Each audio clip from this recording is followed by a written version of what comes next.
Good afternoon and welcome to the COVID-19 update on Channels Television. I'm Millicent Nwaka. First, some of the highlights. Today, Cross River State Government raises alarm, accuses NCDC of importing COVID-19 samples into the state.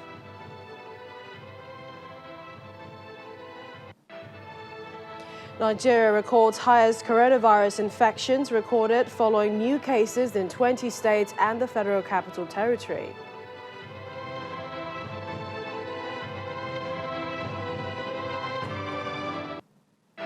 And the United Kingdom reduces COVID-19 alert level from 4 to level 3.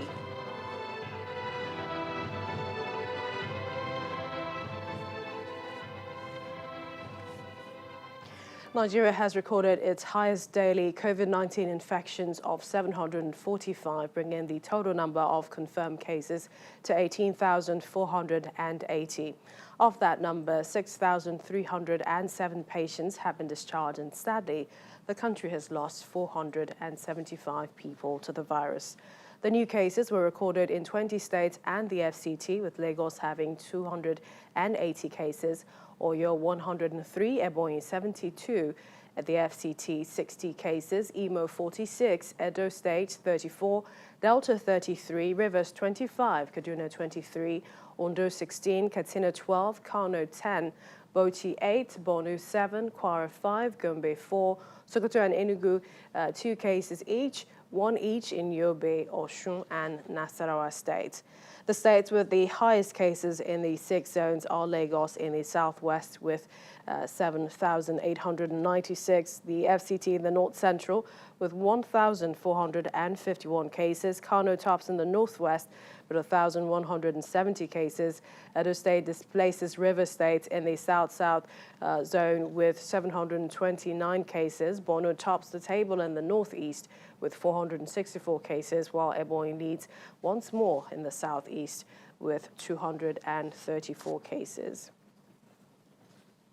The Cross River State Government has raised alarm over what it calls purported plans by the Nigeria Center for Disease Control, NCDC, to send COVID-19 positive samples into the state for testing.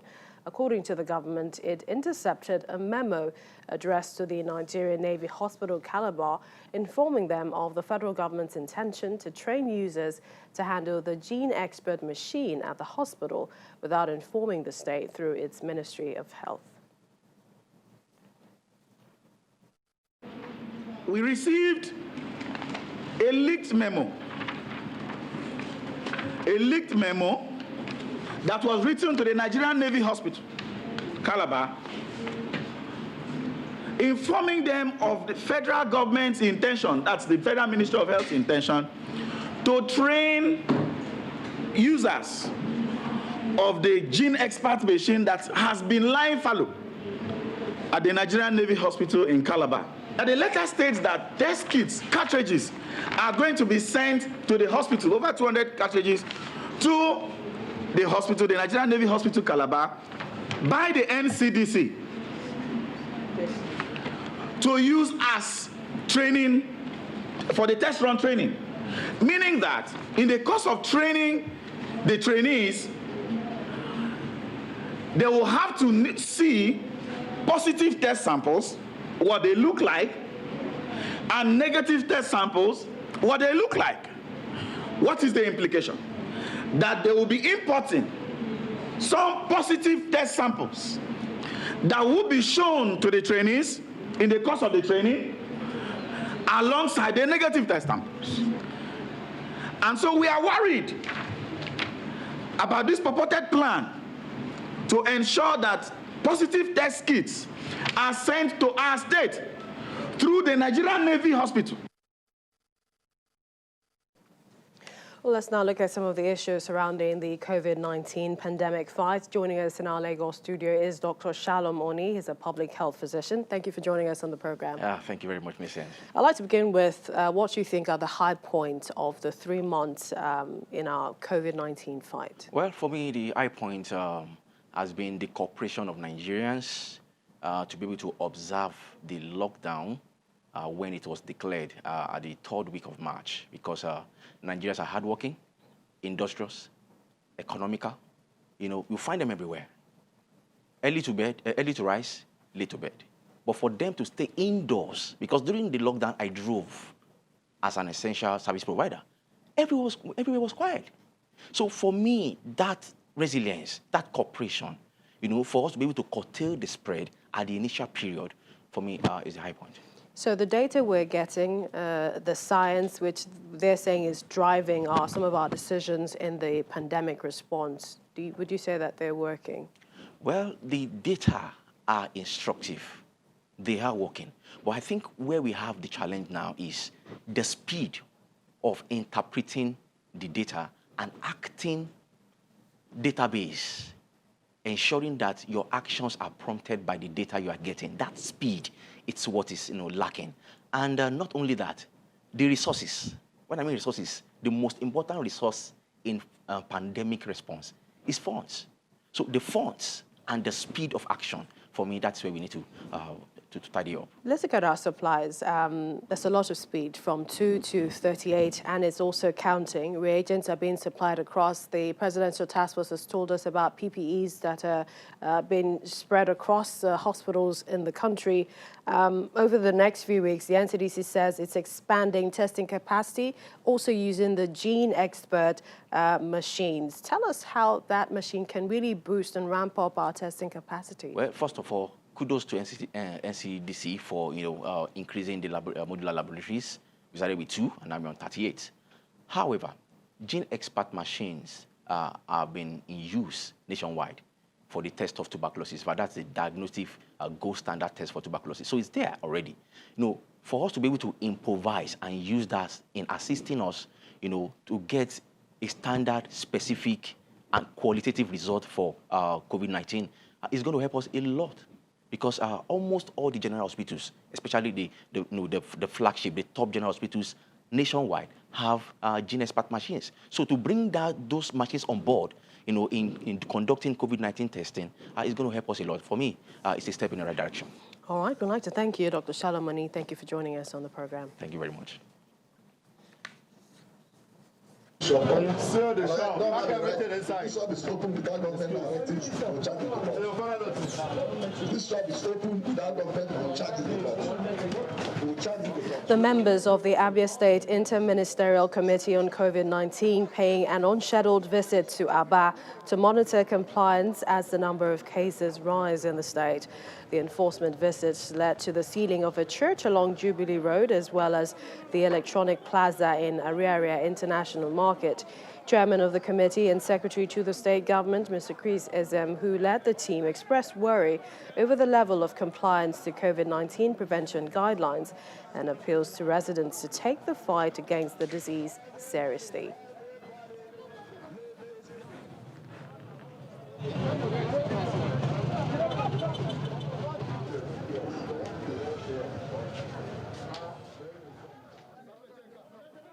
Now, as the Nigerian resident doctors' nationwide strike enters day 5, at the Aminu Kano Teaching Hospital in Kano State, our correspondent observed that it appeared deserted. Now, the COVID-19 pandemic has been a major challenge for doctors who are demanding adequate personal protective equipment, among other demands. This is to enable them deliver quality service and minimize the risk to their health. But in Lagos, the medical doctors on the platform of the Medical Guild, they are threatening a warning strike over the failure of the Lagos state government to address challenges in the COVID-19 response. What are these challenges? We've had the chairman, Medical Guild, Dr. Oluwajimi Shodipo, who said that they are ready to safeguard the lives of Lagosians and members with any action necessary for public interest. And they're saying that it includes the withdrawal of service after the date of the ultimatum. But how is this in the public interest? We have him here in the studio. Thank you for joining us.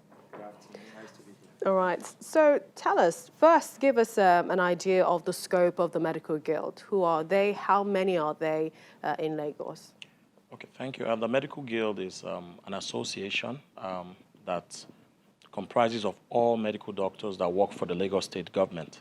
So that includes those that are working at the tertiary centers like LASUTs, the general hospitals, the primary healthcare centers, and even those in other administrative roles. So it's actually a large workforce, and we're looking at almost 2,000 people, 2,000 medical doctors that are actually members of the medical guild.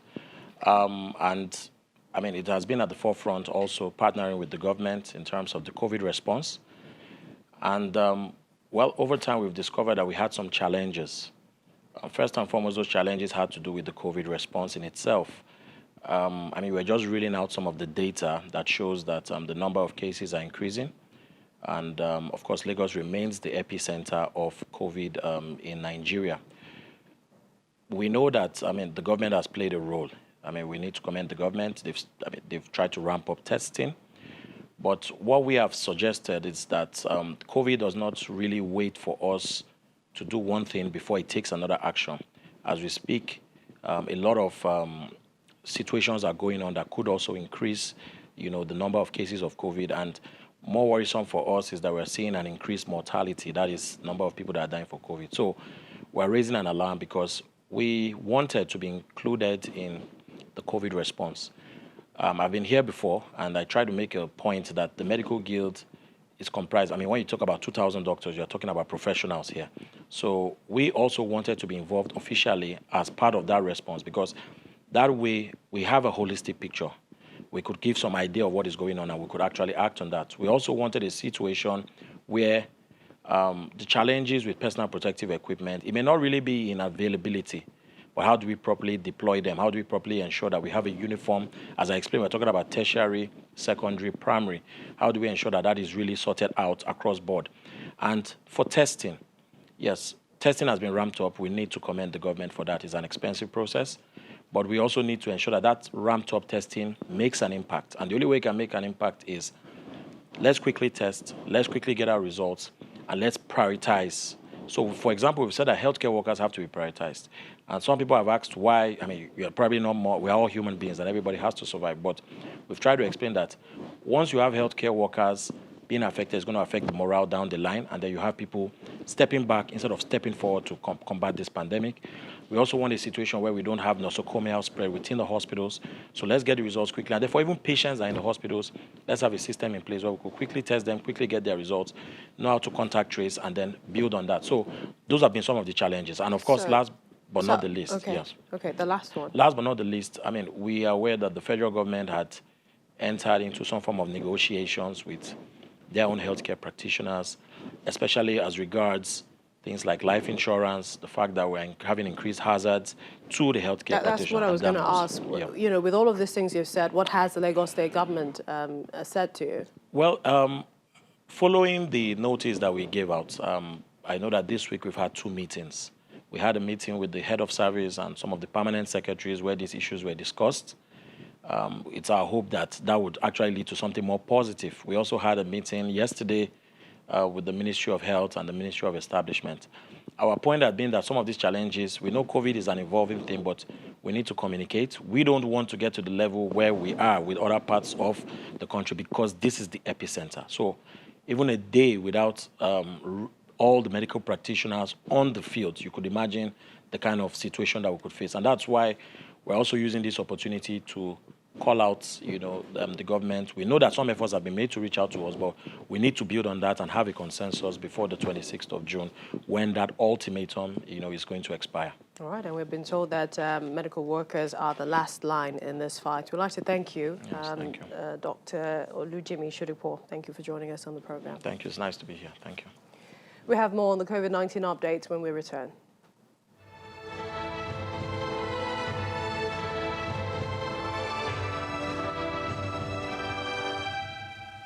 Members of the Association of Hospital and Administrative Pharmacists of Nigeria, AHAPN, have accused the federal government for over 6 years the failure to adjust the Consolidated Health Salary Structure (CONHES) table for pharmacists and other healthcare professionals. And this is even after the Consolidated Medical Salary Structure, CONMES, and that's the table for medical doctors, has been adjusted twice. The group says they have watched with keen interest the recent happenings in the healthcare sector in the country, and that some of these issues have been unattended since 2014, leading to the increase in entropy in the health sector that we are witnessing today. Well, we have Dr. Waheed Adeoye, a clinical pharmacist, and he joins us here in Lagos. Welcome to the program. Thank you very much, Vincent. First, tell us this job evaluation issue, or the difference between CONHES and CONMES, and what the association is saying. Okay. Thank you very much. The healthcare is supposed to be a teamwork in which you have doctors, pharmacists, medical lab scientists, nurses, physiotherapists, radiographers. We are supposed to work together and serve the patient. The patient is the focus of all these groups of professionals. So there's no reason, it's not a master-servant relationship. We are all working together. In the 80s, I remember when I was doing my internship, a doctor would be placed on level 9, while a pharmacist is placed on level 9-1. A doctor will be on level 9-3. That's after NYC.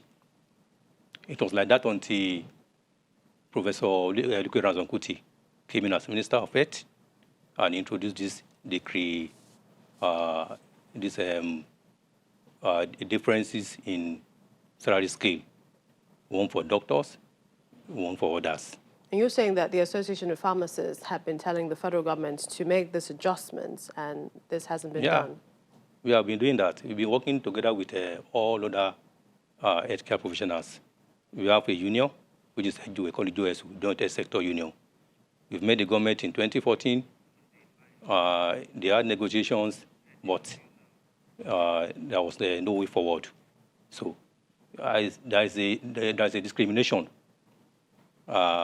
between doctors and other members of healthcare team. Currently as of today, as a director, the difference between my salary, that the consolidated one, and that of a doctor who's on the same level with me is 250,000. That's consolidated. The core duty allowance, a doctor earns 4%. 4% of the consolidated basic, okay, while others are earning 2%. So the difference is so much. Okay.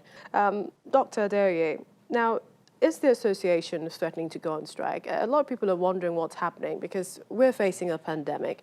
NARD, National Association of Resident Doctors, on a nationwide strike. We're having the Medical Guild saying warning strike, and then the Association of Pharmacists. I mean, what do you think Nigerians are making of all of this protest? Well, we pharmacists don't go on strike.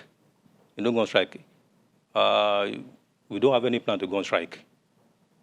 So we are expecting the government to do the right thing. And if they don't? If they don't, then we continue to talk, to dialogue with government. Hopefully, they will see reasons with us. Let's come to vaccines, and that is the World Health Organization yesterday endorsing dexamethasone as a drug saving lives of critically ill patients. Do you expect that this will work in Nigeria, especially treating severe respiratory ill patients of COVID-19? Yeah, dexamethasone is an old drug. It's been with us since the 50s. It's not a new drug. So it's an anti-inflammatory. It's a glucocorticoid. And then that's why it's an anti-inflammatory. And apart from an anti-inflammatory activity, it has some other activities which are beneficial to patients. So the trial you are talking about is the UK recovery trial. And it's been found out that dexamethasone is effective in a COVID-19 patient who are severely ill. Those will be on oxygen, and those will be on ventilators, mechanical ventilators. So the drug is cheap. Can Nigeria manufacture the drug? We can manufacture. It's available in Nigeria. We can manufacture it. So the challenge we have is we don't have APIs, active pharmaceutical ingredient.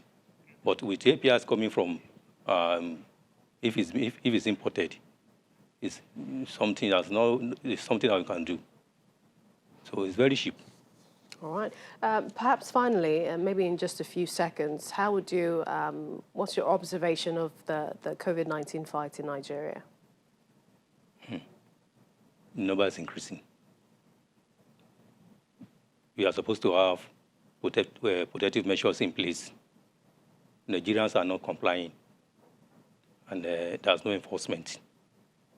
So until we have vaccines, I don't know what we are that will take us to. We'd like to thank you, Dr. Wahid Adeoye, clinical pharmacist and also a member of the Association of Hospital and Administrative Pharmacists of Nigeria. Thank you for joining us. Thank you, ma'am. The UK's COVID-19 alert level has moved down from 4 to 3. Level 4 represents a high or rising level of transmission, while level 3 means the virus is in general circulation. The global cases of COVID-19 now is over 8.5 million, with more than 450,000 deaths and 4.1 million recoveries. Here's our global update report. Imposed a citywide lockdown as coronavirus cases continue to spike. The lockdown has begun and we have just started enforcing the lockdown measures. And in many areas of the city, not only monitoring through drones, even announcement through drone speakers attached to drones, that is also happening. And except for permitted purposes, vehicles will not be allowed. Stringent enforcement will be taken up.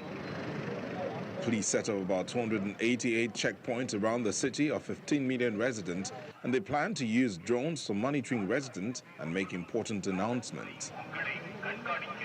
Este proyecto de ley lo que busca es endurecer las penas. In Chile, President Sebastián Pinera has announced that residents breaking quarantine could face up to 5 years in prison as the country wrestles with increasing infections. Soldiers have been deployed alongside the police in the capital, Santiago, checking transmit permits for people out on the road. The authorities now have the power to fine those breaking quarantine up to $12,500. Meanwhile, stations and the airport in Beijing are now empty as China ramps up restrictions on people leaving the capital. The number of virus infections in the city is now over 180. China has also introduced fresh curbs, raising up the city's emergency response level back to 2 from 3 as it tries to stop the virus from spreading to other cities and provinces.